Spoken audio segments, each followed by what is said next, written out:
nunca te vas a ir a humillar. La humillación viene de un reconocimiento y de un arrepentimiento, de querer que las cosas sean diferentes y de querer que el propósito de Dios se manifieste en nuestras vidas. Dios está buscando un pueblo. Dios está buscando un pueblo que camine y no se fatigue. Un corazón incircuncidado no tiene el concepto de agradecimiento, porque entiende que se lo merece todo. Un corazón que no está circuncidado no es capaz de humillarse. Y si no hay humillación, no hay gloria, porque la palabra te dio un código. El que se humilla será exaltado. Así que cuando queremos que Dios haga algo extraordinario en nuestra vida, el camino es humillación, el camino es sacrificio. Por eso ayunamos. No ayunamos para estar en moda. Esto no es una moda, ni para bajar de peso, aunque sea un beneficio colateral. A mí no se me ve todavía. Pero cuando estamos en ayuno, nosotros entramos en ayuno porque nosotros entendemos que es una manera donde usted y yo podemos decirle a Dios: mi necesidad, lo que mi carne y mi cuerpo me pide, yo te la voy a sacrificar para que tú puedas alinearme con tu espíritu. No es Dios que desciende. La palabra dice que Él está con nosotros. La palabra dice que Él está en nosotros. Somos nosotros que cuando estamos en la carne, siguiendo nuestros deseos, bajamos a una dimensión que no puede tocar lo espiritual. Entonces, cuando usted suelta aquello que te mantiene atrás, entonces tú eres capaz de alinearte con el Espíritu.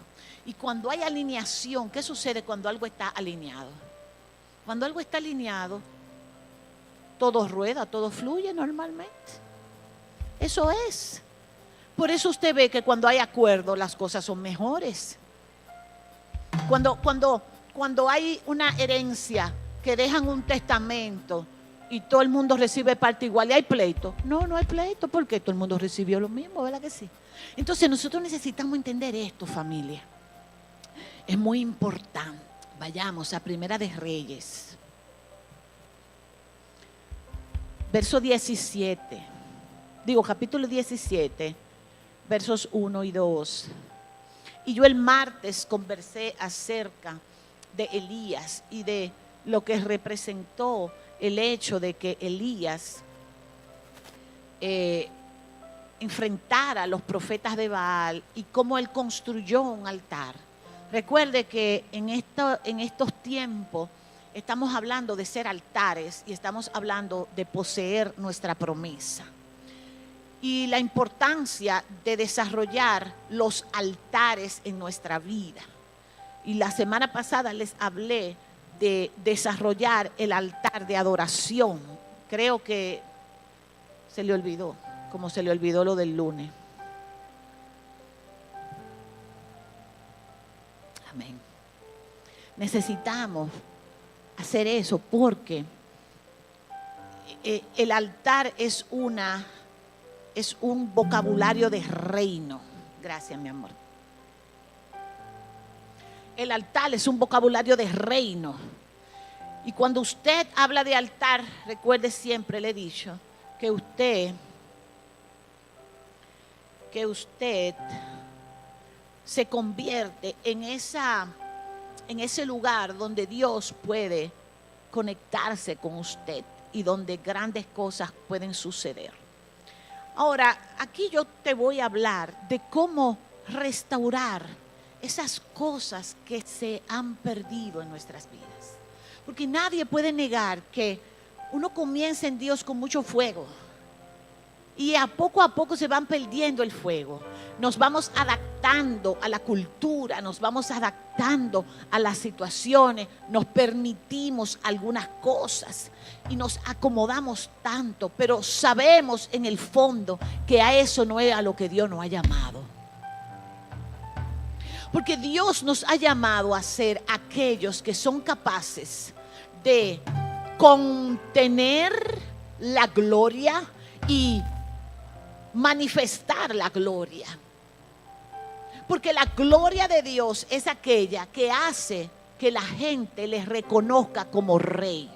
En otras palabras, tú y yo necesitamos ser aquellos que Dios se mueva de tal manera que usted y yo podamos restaurar en cada persona por lo cual Cristo murió. ¿Me entendieron? Él murió para que nadie se pierda, sino que todos vengan al arrepentimiento. Pero la realidad es que eso no es lo que sucede. Y nuestros corazones a veces son tan duros que necesitamos ver el poder de Dios en operación para poder entonces decir, wow, la verdad, sí, Dios, yo quiero a Dios. Quizá usted no, pero yo, si a mí Dios no me hubiera golpeado fuerte, yo no fuera evangélica. ¿Dónde están los latinos aquí, Dios mío? No, así yo no voy a seguir predicando, ¿no? Así yo no voy a predicar porque yo ese no es mi pueblo. ¿Y qué pasó aquí? ¿Usted me está entendiendo a mí? El domingo pasado hablamos de praise Him. Abra esa boca, dígale gloria a Dios. Para nosotros, ¿qué nosotros necesitamos hacer para que Dios nos levante? Para que Dios nos ponga en el lugar donde usted y yo podamos cumplir el propósito. Todo el mundo tiene un objetivo en la vida. Todo el mundo. Cuando usted llega a un empleo, a usted le dice, estas son tus funciones. A ti te van a evaluar por la función que tú hagas y cómo tú la hagas. Y aquí en el mundo, aquí, usted tiene un llamado y una función. El primero, a ser discípulo. Y el segundo, conforme al don que te ha sido entregado, operas en ese don. Al que le dio el don de servir, servicio. Al que le dio el don de tocar, tocar. Al que le dio el don de cantar, cantar. Pero usted y yo no estamos diseñados para estar inertes en Dios. La inercia atrae muerte. Por eso en esta casa el servicio es básico. No es para que usted me sirva a mí. No, se equivocó. Es para que usted no muera espiritualmente.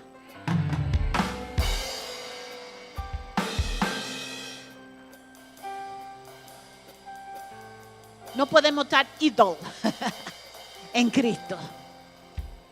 Y muchas veces le decimos a Dios, yo quiero ser como yo era antes. O muchas veces nos quedamos en el antes. Ay, cuando yo recibí a Cristo, yo sentía esto, pero ya yo no lo siento. Pero vaya conmigo al Primera de Reyes 17, 1 y 2, y le voy a hablar de cómo usted y yo vamos a permitir que Dios nos levante y nos alinee en cada área de nuestra vida que esté desalineada. Dice que Elías Tisbita, que era de los moradores de Galaad, dijo a Acab, vive Jehová, Dios de Israel, en cuya presencia estoy, que no habrá lluvia ni rocío en estos años, sino por mi palabra. Dice, vive Jehová, el Dios de Israel, en cuya presencia estoy. La Biblia en inglés te habla. Dice así en inglés la traducción. As the Lord, the God of Israel live, before whom I stand.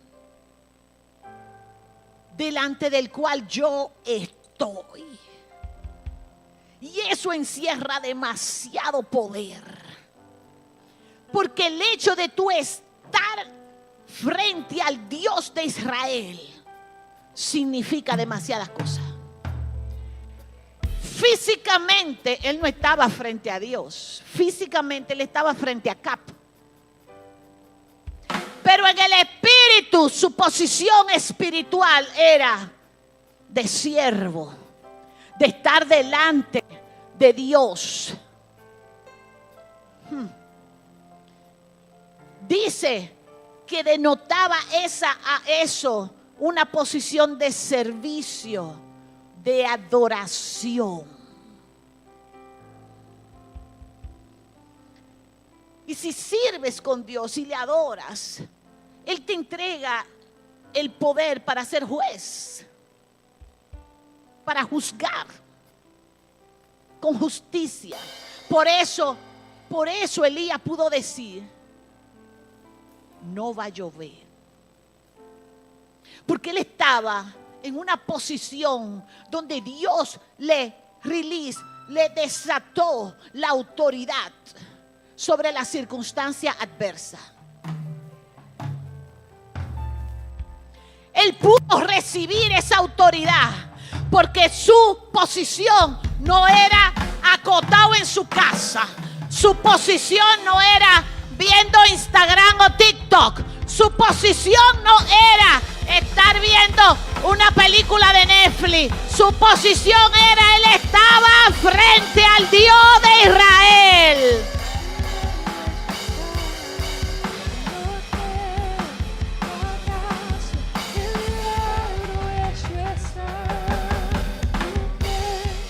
No podemos operar en el poder cuando nuestra posición está fuera y desalineada con Dios. Y preferimos vivir la vida juzgando a otros y lo que otros hacen, si no nos miramos a nosotros mismos. Porque hay cosas que ya debieron haber sucedido en nuestras vidas, pero no han sucedido porque nos hemos alejado de estar de frente del Dios de Israel. Cuando tú te dices, yo estoy con el Dios de Israel, tú estás en completo acuerdo. Tú estás en perfecta comunión, tú estás en perfecta relación.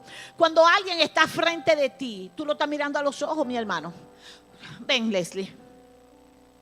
Usted se imagina que yo esté hablando con Leslie.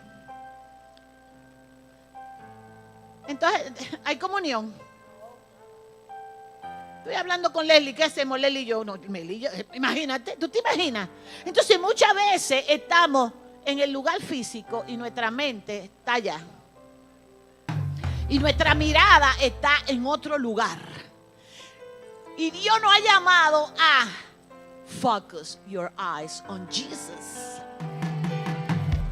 Cuando tú y yo podemos decir que estamos frente a Dios, hay cosas que han pasado antes de eso. Para usted y yo de tener la seguridad de decir que estamos frente a Dios, hay cosas que tienen que haber pasado antes de eso. Y se llama muerte. Porque Dios dice en su palabra que lo que no es santo no puede tener comunión con Él.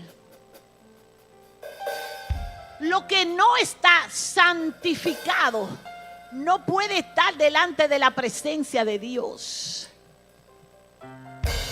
Entonces, nadie llega a ser santo porque diga yo quiero ser santo. La santidad es un proceso. Y yo no estoy hablando solamente de santidad de que no te acuestas con todo el mundo allá afuera. No, yo no te estoy hablando de eso. Yo te estoy hablando de cosas que no se ven, porque eso se ve. La promiscuidad sexual se ve, se nota. Ahora hay cosas que no se ven, que hay que matarlas. Porque antes de estar frente a Dios, antes de mirarle a los ojos y recibir de Dios, hay que matar cosas. Hay que matar el orgullo. Y a veces decimos, no, yo ni orgullo tengo. Sí, no me digas. Eso es lo primero, por decir que ya ni orgullo tiene. Ya eso es todo el orgullo que tú tienes.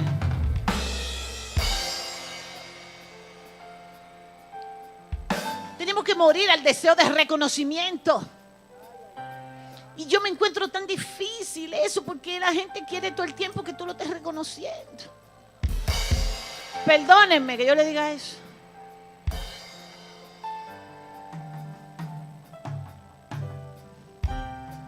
Se sienten mal si yo no los reconozco. Tú no necesitas mi reconocimiento, tú necesitas que Dios sabe lo que tú estás haciendo. Y si Él te reconoce, más que suficiente.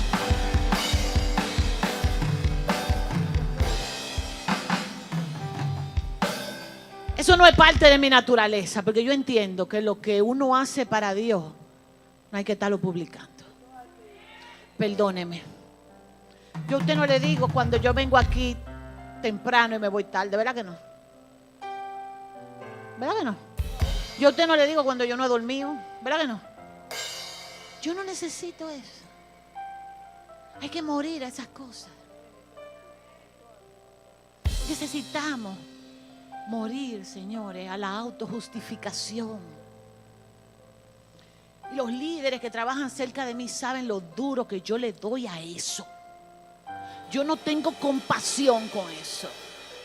Porque ¿cómo va a ser que cada vez que haya una corrección usted se me va a justificar? O usted reconoce, usted suelta eso. Porque no podemos tener en las iglesias líderes que se crean que no cometen errores.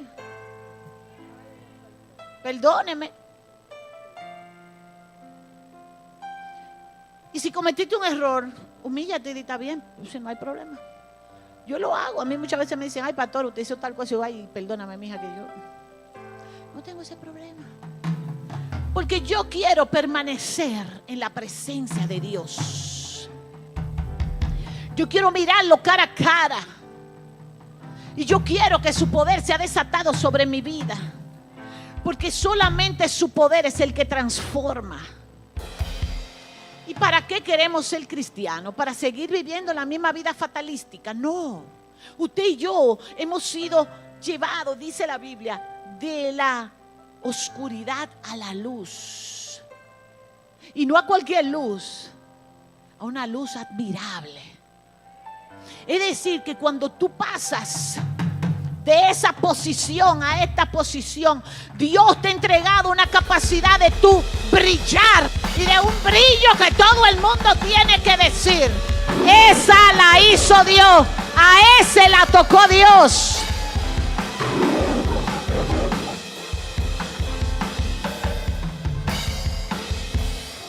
Tenemos que morir a la fornicación. Y a veces no solo fornicamos físicamente, sino que fornicamos espiritualmente. Porque decimos que somos cristianos, pero fornicamos con el mundo.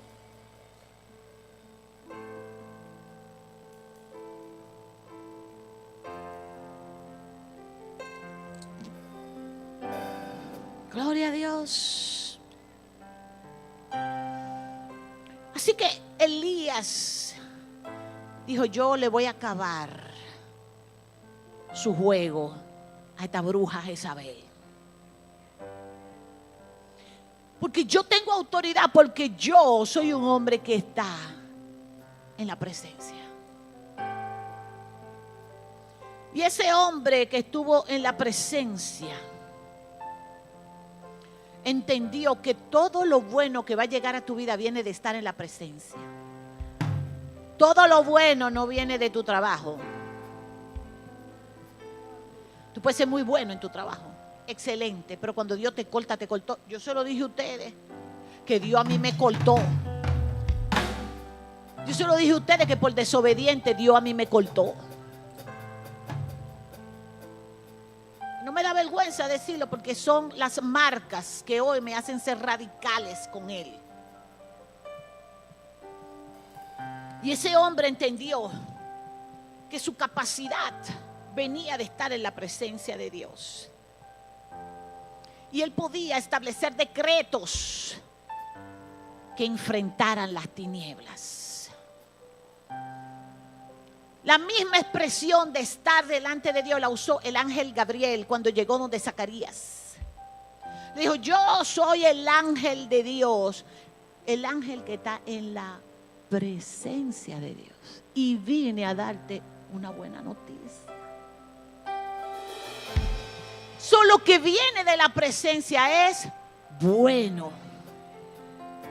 Y si usted y yo nos determinamos a estar en la presencia, no importando el nivel de sacrificio, los resultados van a ser buenos.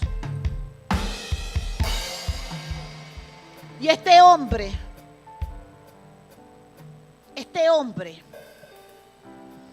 logra todo lo que él logró. Se le enfrentó a 450 profetas de Baal. Este hombre los venció. Este hombre, el fuego bajó cuando él clamó a Dios, Dios les respondió. Y este hombre supo cómo cerrar los cielos, pero sabía cómo abrir los cielos. Cielos cerrados no se abren con lágrimas. Los cielos cerrados se abren con oración. ¿Y por qué cuando llegó el momento de abrir los cielos, él no dijo, ahora se abren los cielos y llueve? Usted no se ha puesto a pensar por qué. ¿Por qué en vez de él, abre los cielos ahora, Señor? Así como él clamó fuego, él pudo haber dicho, abre los cielos y llueve, ¿verdad que sí? Ah, no, pero él no está dando una enseñanza, doña Lucida. Él está diciendo, la llave para tú abrir tu cielo se llama oración. Y dice la palabra que él tomó una posición específica. La de dar a luz. Pero el asunto es que no imaginamos nosotros todito acotado en una cama dando a luz, las mujeres que hemos dado a luz aquí. Pero la situación que antes no era así, porque no había cama así. La posición era diferente, no era cómoda. Ahora bien, dice la palabra que él estuvo ahí clamando para que bajara la lluvia. El tiempo de oración se mide, vamos a ponerlo de esta manera, por unidad. La unidad mínima de oración que Dios dice es 1 hora. Cuando Jesús estaba en el Getsemaní, ¿qué le dijo a los discípulos? No pudieron orar conmigo ni 1 hora. La unidad, 1 hora. Entonces, él estuvo 7 horas clamándole a Dios. El mismo que cerró los cielos en 1 minuto, duró 7 horas clamando en una posición de parto.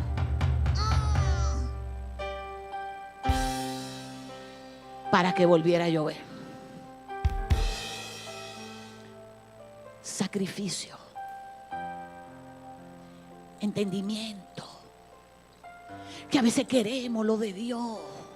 No queremos lo de Dios, queremos lo de nosotros. Y queremos que Dios haga lo de nosotros como nosotros queremos, en el tiempo que queremos. Porque nosotros quizás dejamos de endrogarnos. O porque quizás dejamos de beber. O porque quizás dejamos de ser fietero. Pero Dios no funciona así. Él es el soberano. Y estamos hablando de un hombre que estaba delante de la presencia, que acababa de hacer el milagro más poderoso. Pero usted tiene que entender lo que él provocó.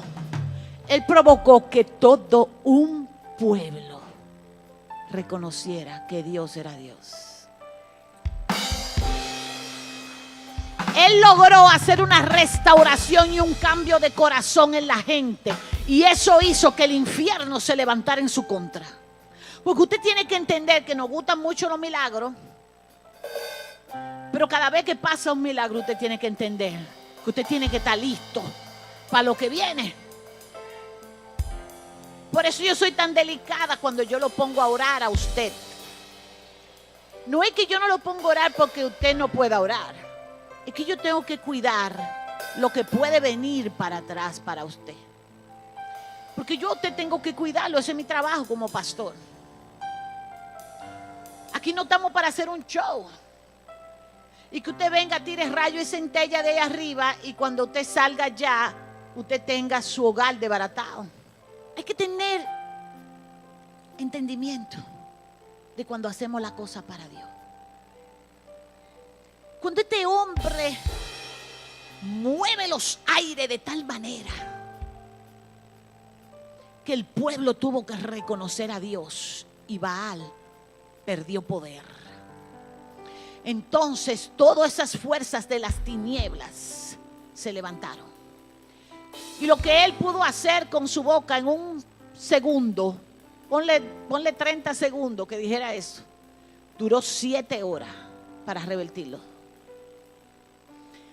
Y el criado le dijo, es una nubecita que veo. Él dijo, ya está hecho. Porque tú tienes que entender que cuando tú ves la señal, Dios, el que comienza la buena obra, la completa.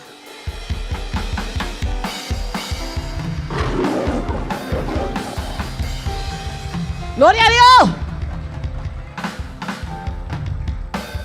Y salió corriendo.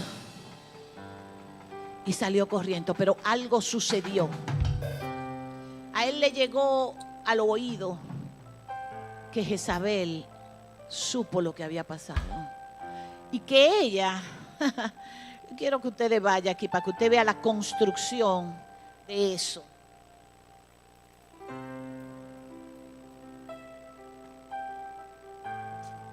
Gloria a Dios.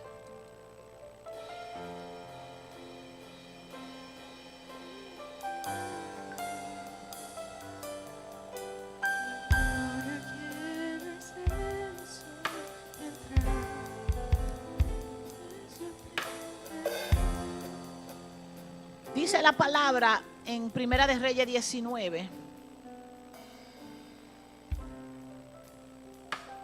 que Acab, recuerde que Acab era el frente porque él es rey, pero la que dominaba el mundo espiritual era Jezabel. Y esa es otra cosa, usted siempre tiene que identificar quién es que controla.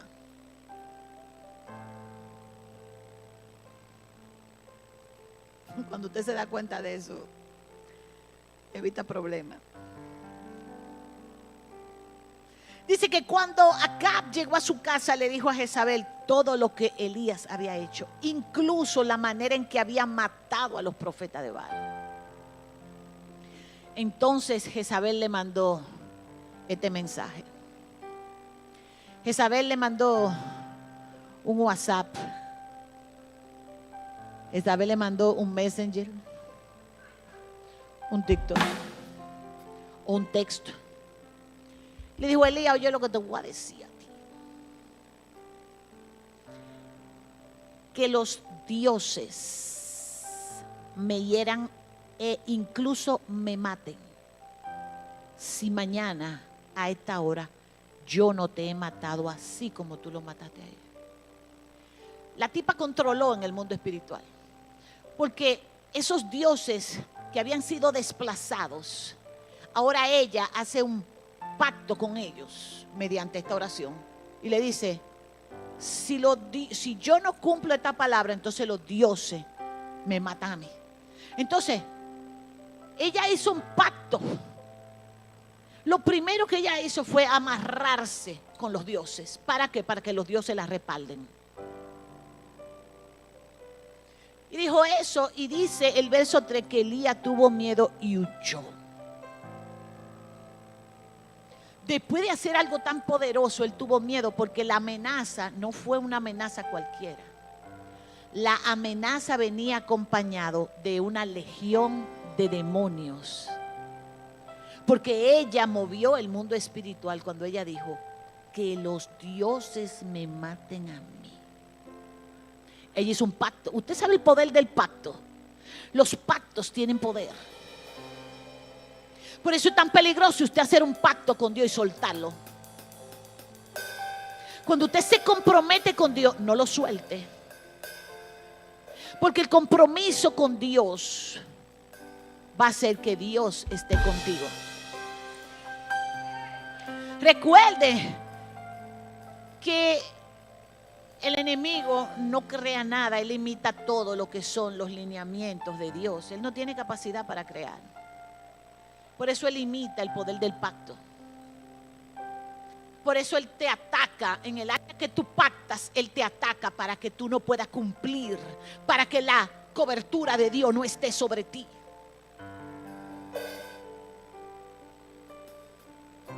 Comprométete a algo con Dios para que tú veas que vas a ser atacado en eso. Cuando haces un pacto no es un favor, es un pacto. Y Dios se lo toma muy en serio.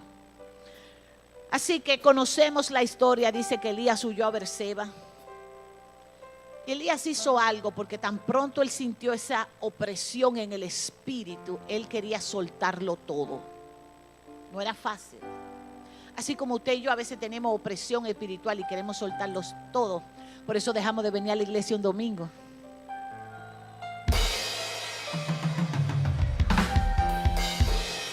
Por eso no nos conectamos a las oraciones. Porque la opresión es tan grande que usted cree que soltando eso, que eso es lo que lo tiene oprimido, y no es eso lo que lo tiene oprimido. Lo tiene oprimido el decreto que hay detrás de usted.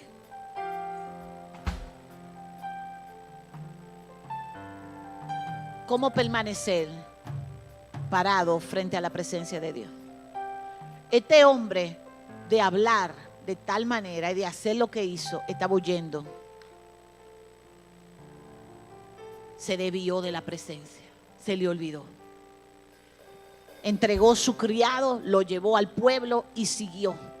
Y se sentó debajo de un árbol a orarle a Dios. No sálvame, no bendíceme, no cuídame. Se sentó a pedirle a Dios que lo mate. Perdió la perspectiva, sus ojos se movieron. Comenzó a escuchar la opresión de Satanás. Comenzó a sentir en su cuerpo la persecución espiritual, que eso es real, señores.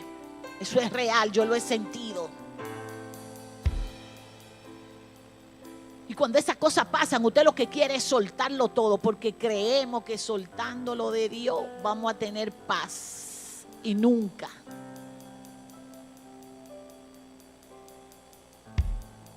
Así que Dios lo deja que haga su proceso. Oye lo que pasó. Dice que él dejó al criado y caminó toda la noche. Él no se detuvo, él sabía para dónde iba y él sabía lo que iba a hacer. Y se sentó debajo de ese árbol en medio del día donde había calor. No es un árbol que da sombra. El árbol de enebro es un árbol como la mata de coco. Todos conocemos la mata de coco, que sus palmas no son que cubren tanto, dan un chin de sombra, pero no hay sombra. O sea, él se sentó en el solazo también,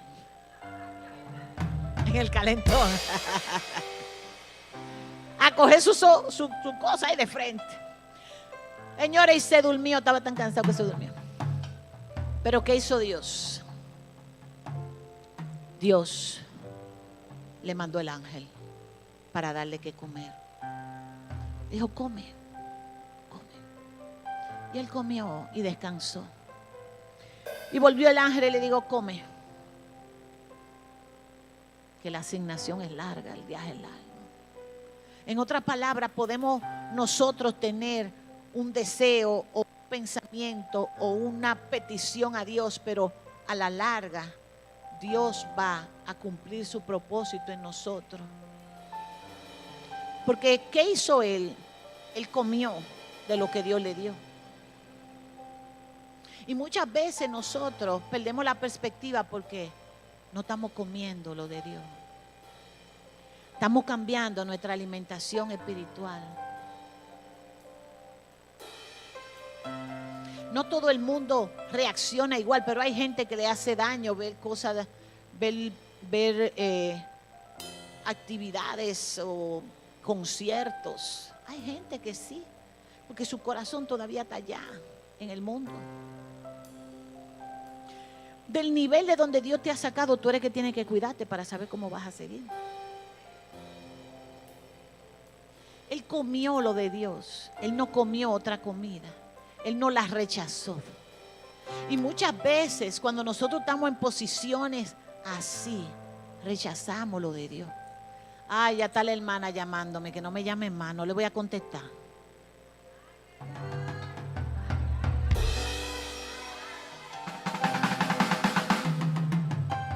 Háblame de lo mismo, que me conecte a la oración, que vaya para la iglesia. No rechacemos la comida que Dios nos da.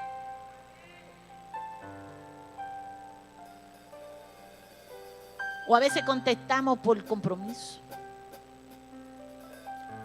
Pero no entra por aquí, no sale por aquí.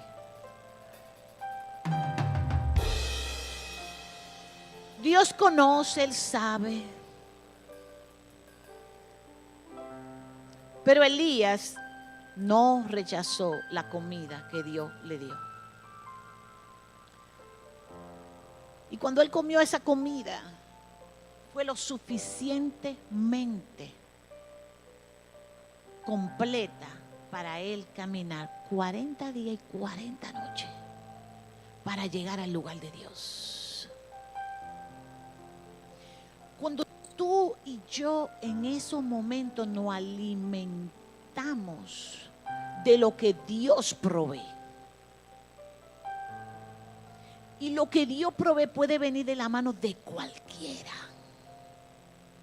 No tiene que ser de la mano de la pastora. Dios puede usar a cualquiera.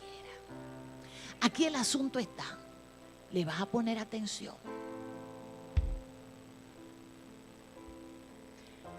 Vas a consumir lo que Dios te está mandando. O tú quieres que Dios baje de ahí arriba. Hablarte, a decirte, mira, yo tengo 3 días que quiero hablar. No, Dios no va a hacer eso. Para eso Dios no tiene a ti, a mí. Por eso es que usted y yo tenemos que determinarnos a ser instrumentos. Por eso usted y yo necesitamos estar en la mano de Dios para que Él nos use, para que otros puedan ser levantados. Por eso la palabra habla de amor. Si no hay amor, tú no vas a poder importarte lo que le está pasando a esa persona. Es tan fácil juzgar, pero no te pones en los pies de otro. Yo hablaba hace unos días con una persona y me estaba diciendo, esto ya te digo yo, pero espérate, vamos a analizar el asunto. Y comencé a analizarle paso a paso. Le digo, si fueras tú, ¿tendrías tu deseo? Y me abre los ojos. Digo, entonces tú no puedes exigirle a otro lo que tú no eres capaz de pasar. El amor es necesario. El amar a otro como nos amamos a nosotros, y el no quiere que el otro pase, pero tengamos misericordia. No juzguemos, vemos a una gente así de una vez, ¡fua! No, entienda lo que está pasando y permita que Dios obre. Amén. Dice que el Señor le mandó el ángel. El Señor no le mandó el ángel para matarlo como él quería. El Señor le mandó el ángel para darle comida. Y luego él pudo hablar con Dios. Ahora vaya conmigo a Isaías 40. Uno de mis libros favoritos de la Biblia.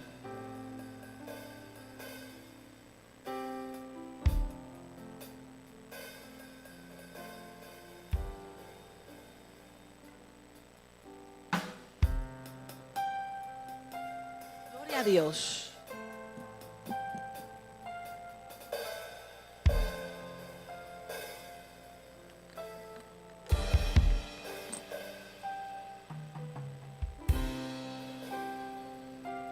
Verso, vamos a empezar desde el 28.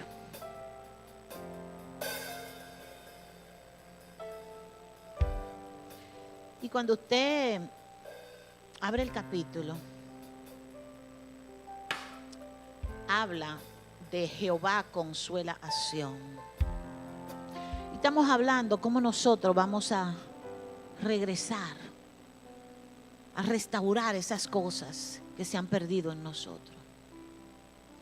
El verso 28 dice, es que no lo sabes, nunca lo has oído, el Señor es el Dios eterno, el creador de todo el mundo, nunca se cansa ni se fatiga. Él es la fuente correcta para usted comenzar a buscar eso que a usted le está haciendo falta. Eso que usted está necesitando para levantarse, usted no lo va a encontrar en unas reglas. Eso que a usted le hace falta para apasionarse nuevamente por Dios, hay una sola fuente y se llama el Eterno. ¿Cómo podemos acercarnos al Eterno si no nos acercamos a su palabra? ¿Cómo podemos recibir del Eterno si no obedecemos su palabra? ¿Cómo podemos crecer y estar delante de su presencia cuando tú y yo queremos ser islas?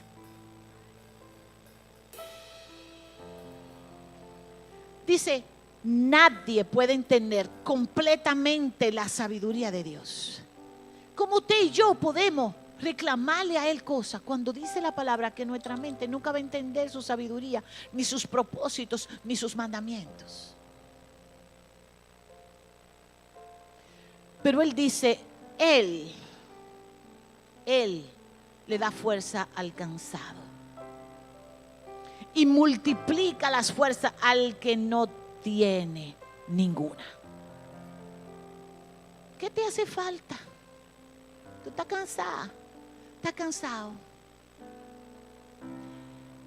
Eso es signo de que hemos perdido el lugar secreto.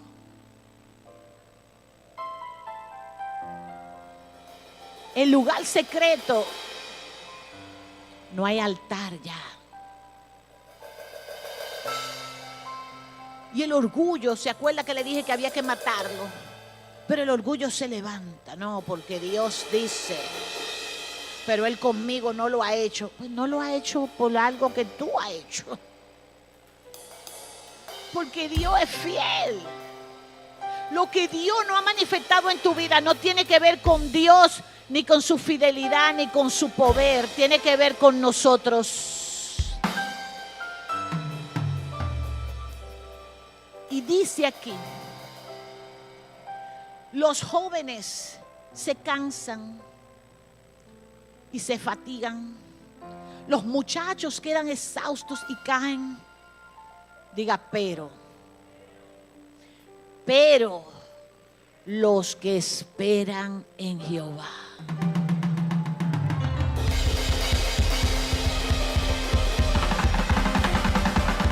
Los que esperamos en Jehová tendremos nuevas fuerzas. Levantaremos alas como las águilas. Correremos y no nos cansaremos. Caminaremos y no nos fatigaremos. ¿Cómo recuperar lo que se ha perdido de Dios en nuestras vidas? Hay que ir al lugar secreto. Hay que buscar la presencia. Y hay que reclamar las promesas. La palabra dice que el Espíritu Santo es aquel que revela a Cristo. Él es el que te enseña la palabra. Lo que tú no entiendas, pregúntaselo a Él. Espíritu Santo, no entiendo esto. Ayúdame. Y Él lo va a hacer. Porque Él es fiel.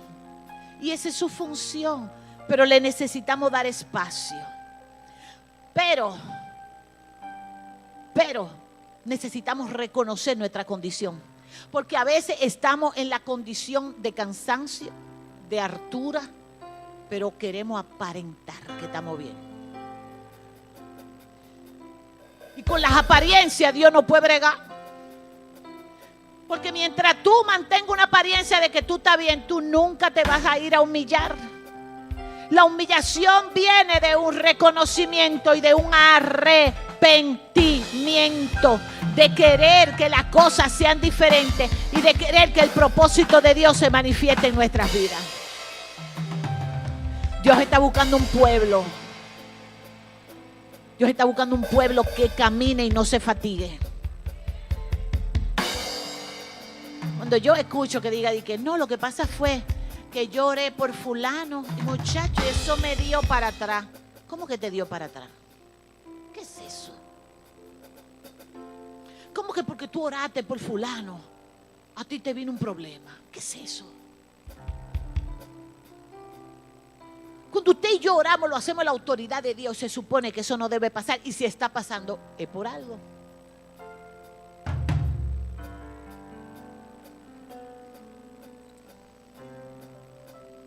Necesitamos ser aquellos que el enemigo no nos dé el payback.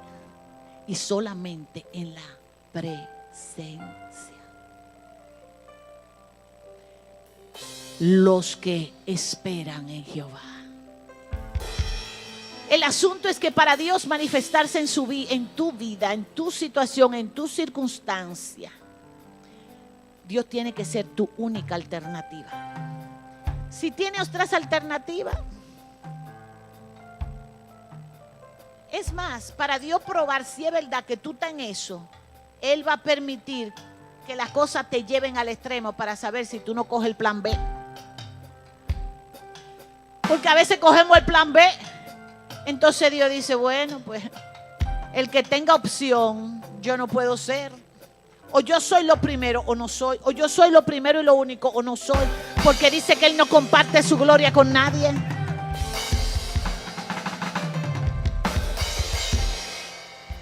Para yo poder llegar a los pies de Cristo, mi única opción era esa. Porque era tan cabeza dura que yo no iba a llegar a los pies de Cristo, mío, nunca. Si no hubiera sido solo, porque yo decía ya, si Dios no me saca de esta. Por eso tuve que comportarme bien. ¿Para qué? Y aprender, porque yo quería salir de esa. Y hay veces que estamos en situaciones y es Dios testeando, permitiendo el test para saber si tú y yo realmente vamos a hacer lo que hemos dicho que vamos a hacer, que Él es el número uno.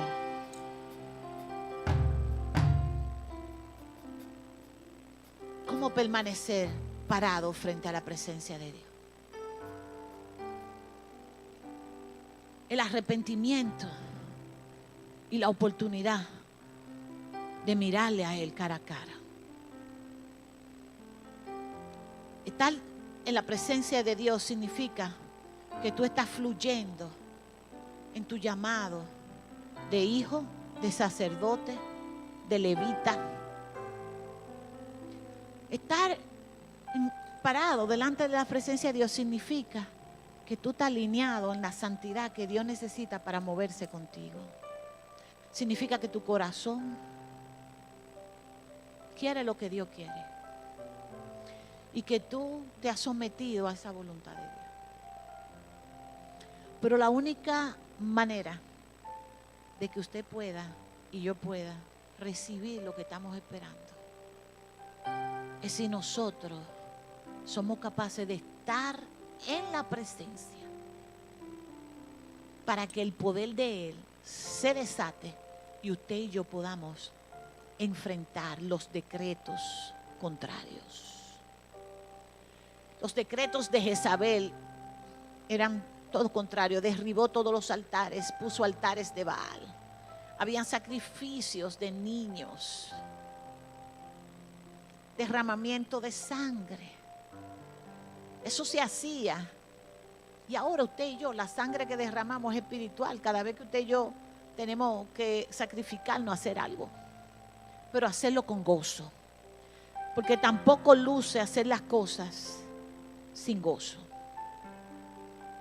Necesitamos entender que Dios desató sobre Elías ese poder porque él estaba en la presencia y le servía.